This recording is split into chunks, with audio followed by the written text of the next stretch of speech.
নমস্কার, কেমন আছেন গো বন্ধুরা? আশা করছি ভালো আছেন, সুস্থ আছেন। আমিও ভালো আছি। এখন ঘড়িতে বাজছে ৫টা ১৫। তো সকালবেলায় আরও সকালে উঠেছি। ৫টা বাজতে ৫-এ উঠে নিজের কিছু তো বাসি কাজ থাকে।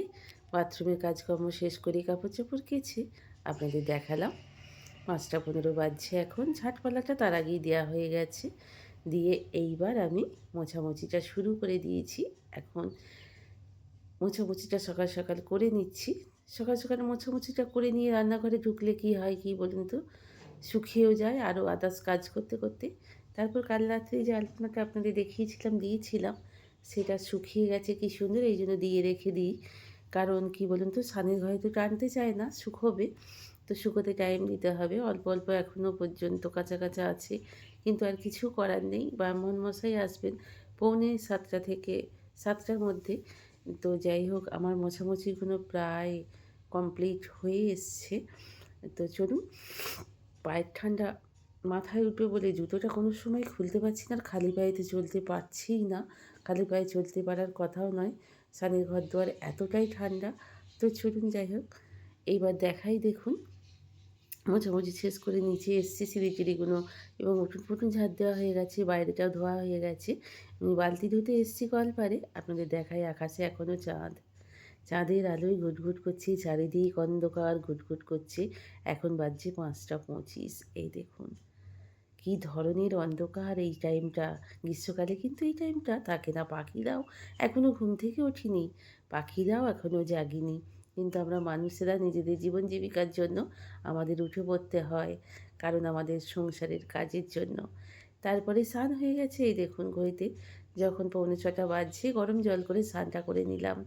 ফল টল কুচোনো হয়ে গেছে, নৈবেদ্য রেডি করা হয়ে গেছে এবং এখানে আপনার কোচাকুচিতে জল, আমের শখা, কলা দিয়ে এখানে ফুলের সাজিয়েও থালাও সাজানো হয়ে গেছে। এবার মা লক্ষ্মী পাতবো, ওদিকে প্রদীপ জ্বেলে দিয়েছি আর ধূপও জ্বেলে দিয়েছি। কারণ যেহেতু আমি মা লক্ষ্মী পাতছি, এবছরে আমি মা লক্ষ্মীর ধানটা পুরোই পাল্টে দিলাম। মাঝে মাঝে মা লক্ষ্মীর ধানকে তো পাল্টাতে হয়, কারণ নাহলে কীরকম ধরনের ছাতা পড়ে যাওয়ার মতো হয়ে যায়।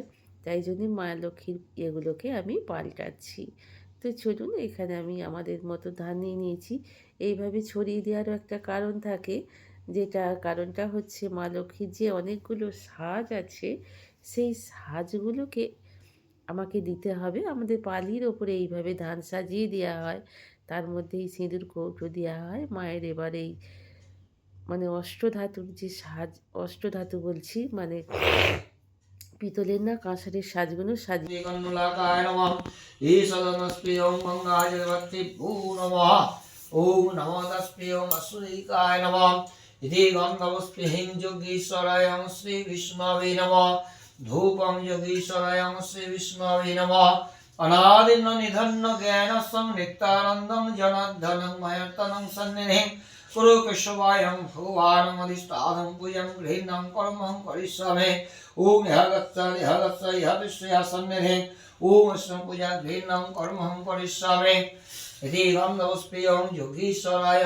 श्री विष्णवे नमः ईशदनस्पृः मस्तस्सं देविकायै नमः त्वयिलक्कं पूजितं हरिप्रियं विष्णुं प्रदत्तने ह्रीं नारायण विष्णवे नमः श्री विष्णु नमोद्दा ओम श्रीमासनस्प्रियं स्नावसुसरितारे आदि की गोत्र আমাদের গৌতম গোত্র শ্রাবণী বসু। ওম শ্রাবণ বর্ষ গৌতম গোত্র একনিষ্ঠ মনভীষ্ট কামনার্থে দীর্ঘায়ুষ কামনার্থে ওম কৌশলক্ষ্মী মাতা সহিং পূজা কর্মহং সংযুক্তং সং কর্মহং করিষ্যামে ওম ইহগচ্ছা সন্নিধিং ওম নমঃ সদং পূজে এষ স চন্দন পুষ্পং বহুরূপায়ং নমস্তে ভগবান বিষ্ণু নারায়ণায় নমঃ ওম বিল্লপত্রং নমঃ বম বম বম বম পশুপতিনাথায় নমঃ শিবায় নমঃ ईशदनस्पि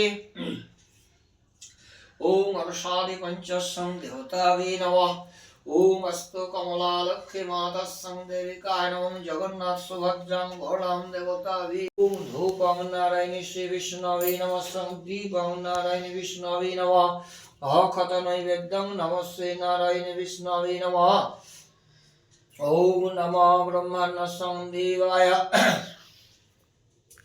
ওম নমঃ সংলোমন্নহিতায় চং জগদ্ধিতানসং কৃষ্ণায় নমঃ নমঃ দেবং নমস্পেয়ং আদিত্যাদে নবগ্রহ দেবতা গণিভূ নমঃ ইন্দ্রাদি দশদিক পারে ভো নমঃ শিব। বাবির জন্যে কিছু এবার টিফিন করে দিতে হবে, কারণ ও তো অফিস যাবে, ওর তো ছুটি নেই। বাচ্চাবুর আজকে মকর সংক্রান্তি ছুটি আছে বলেও বাড়িতে আছে। খুবই ভালো দিনে আমাদের মা লক্ষ্মীর পুজোটা পড়েছে বা হচ্ছে। তো যাই হোক, তো চলুন বাবিকে একটুখানি টিফিন বানিয়ে দিই। ওকে বানিয়ে দিচ্ছি, আটার পরোটা করে দেব, আর একটু কিছু তরকারি করে দিতে হবে। ও বললো যে একটু মা বাঁধাকপি ফালা ফালা করে কেটে আমায় ভেজে দাও, ওটা দিয়েই আমার পরোটা বা রুটি যা দেবে তুমি টিফিন আমার খাওয়া হয়ে যাবে। তো চলুন পরোটাগুলো করে দিই, আর বাচ্চাবাবুকেও দিয়ে দেবো একটা পরোটা, আমিও নিয়ে নেব একটা পরোটা। তাহলে আমাদের ব্রেকফাস্ট আজকে এই পরোটা আর বাঁধাকপি তরকারি দিয়ে হয়ে যাবে। তারপরে ব্রেকফাস্ট করে রান্নাবান্না, ঠাকুরের ভোগ রান্না করে এসি রোদে বসেছি সেই সকালবেলায় 5:30টায়। কলপারে গিয়ে স্নান টান করে নিয়েছি বাথরুমে গিয়ে। তো যাই হোক, সেই চুল খোলা হয়নি, কারণ ঠাকুরের ইয়েতে চুল পড়বে, চুল খোলা থাকার উপায় নেই। তাই জন্য চুলটা একটুখানি খুলে দিয়ে একটু রোদে এসে বসলাম। রোদটা কী ভালো লাগছে, খুব সুন্দর লাগছে, এত সুন্দর জানলা দিয়ে রোদটা আসে, এখান থেকে সত্যি ইচ্ছা করে না, বেশ ভালো টামা লাগে। আর বাচ্চা ওখান থেকে আমার সঙ্গে কথাই বলে যাচ্ছে। তো চা খাবে কিনা, চা খাবে কিনা, সকাল থেকে 3-4বার চা খাওয়া হয়ে গেছে। আর চা খেতে ভালো লাগছে না, আমার যে এই রোদটা থেকে আজকে একটু বিশ্রাম পেয়েছি। কাজ অনেক সকাল সকাল যেহেতু হয়ে গেছে, আমি বললাম হ্যাঁ তুমি চাটা করো, তো আমাকে দিয়ে যাও করে। 2026 সালে আজকে আমাদের ধানলক্ষ্মী মায়ের পুজো মাথায় তুললাম বা পুজো করলাম, ভালো লাগলো, আনন্দ হলো। তো এই যে আমাদের ঠাকুরের চালের ভোগ, আর এখানে আলু ভাতে করে নিয়েছি। ডাল ভাতে করলে হয়, ডাল ভাতটা কেউ খেতে চায় না বলে করিনি। এবার সন্ধেবাতি দেওয়ার সময় তো কেরোসিন তেল ঘরে নেই বলে, এখন তো কেরোসিন তেল অতটা ঘরে থাকেও না, ওই গ্যাসেতেই একটা ঘুঁটে পুড়িয়ে নিয়ে ধুনো দিয়েছি। তো অল্প ওই একটু ধুনোর আগুনটা হয়েছে, কিন্তু ধুনোর আগুন তো মানে করতেই হবে, ধুনো তো দিতেই হবে। বৃহস্পতিবার মা লক্ষ্মী পুজো বলে কথা, তা না আমার শাশুড়ি মায়ের আমলে সন্ধেবেলাতেও মানে সেতল দিতে আসতো। সেতল বলতে আমাদের মিষ্টি দিত দেখতাম, বাতাসা যে যেমন যখন যাদের মা লক্ষ্মী যেমন মাপান বা জোটান সেরকমই মানে ভোগে দেওয়া হতো। আমাদের অন্যরকম যে লুচি লুচি করে ভোগ বা ভাজা টাজা দিয়ে ভোগ হবে সেটা কিন্তু তা ছিল না। কী বলুন তো বন্ধুরা, তো এই সন্দেশ দিয়েই ভোগ দেওয়া হতো বা বাতাসা দিয়ে ভোগ দেওয়া হতো, আমিও তাই দিই। আর এখানে এই যে আপনার চাপা দিতে হবে, যেহেতু শীত করবে মায়ের, তাই জন্য খোলা হয়েছে। এই লাল সালু দিয়ে আমরা চাপা দিয়ে দিই। তো এইটাই শাশুড়ি মা করতেন, আমি যেতাম, উনি করে গেছেন, আমাকে দেখিয়ে দিয়ে গেছেন, আমি ঠিক সেই রকমভাবেই করি। যেহেতু আজকে নিরামিষ, সন্ধেবেলায় ভাবি বলেছে মা ঘুগনি করবে। তো আর এখানে বাচ্চাবাবুরা রান্নার জন্য একটুখানি ম্যাগি বানিয়ে নিচ্ছি। এখানে ক্যাপসিকাম আর এখানে গাজর গ্রেট করে দিয়ে দিয়েছি, একটু ঝোল ঝোল করে স্যুপ স্যুপ করে মতো করব। তো চলুন, আর ওদিকে মটরটা সিদ্ধ করে রেখে দেবো, 2 ঘন্টা পর এসে রান্না চাপ। কড়াইতে একটু জিরে দিয়ে দিয়েছি, একটু তেল দিয়ে দিয়েছি। এখানে গাজর আর বাঁধাকপি গ্রেট করে নিয়েছি, এখানে একটু নুন আর একটু মিষ্টি দিয়ে দেব, দিয়ে এটাকে ভাজা ভাজা করে নামিয়ে ঠান্ডা করে নেব। আটাটা টিভি দেখতে দেখতে ময়দার আটা দিয়ে একটু ময়ন দিয়ে নুন দিয়ে আমি মেখে নিয়েছি, ওখানে টিভি দেখতে দেখতে এটা করে নিয়েছি অফ ক্যামেরায়। তো এটাকে এবার আমি ভালো করে একটু নেড়ে অল্প করে আমি থালায় ঢেলে রেখে দেবো, ঠান্ডা হব, দিয়ে পরোটা বানাবো ভেতরে পুর করে দিয়ে। এটা পরোটার মতো খুব খেতে ভালো লাগে জানেন বন্ধুরা, বাচ্চারাও খুব খেতে পছন্দ করবে। আর এদিকে আমি ওটা হয়ে গেছে, পুরটা আমার থালাতে জুড়োতে দিয়ে দিয়েছি। আর আমি এখানে জিরে আর তেজপাতা টমেটো দিয়ে দিয়েছি, দিয়ে ভালো করে নেড়ে নিচ্ছি।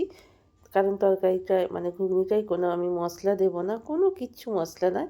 এতটুকু আদা গ্রেট করাও নয়, জিরে গুঁড়ো ধনিয়া গুঁড়ো না, শুধু হলুদ দিয়ে টমেটো দিয়ে একটু লঙ্কা ছিঁড়েই করবো চিনি মিষ্টি। বন্ধুরা আজ এতটুকুই, আপনারা সকলে ভালো থাকুন, সুস্থ থাকুন, হাসা খুশি থাকুন। তো দেশ বিদেশ যে যেখান থেকে দেখছেন আমার ভিডিওটা, সকলে আমাকে এতটুকু সময় নিজেদের অমূল্য সময় থেকে দেওয়ার জন্য আপনাদের অসংখ্য অসংখ্য ধন্যবাদ জানিয়ে আজকের মতো শেষ করলাম। Good night.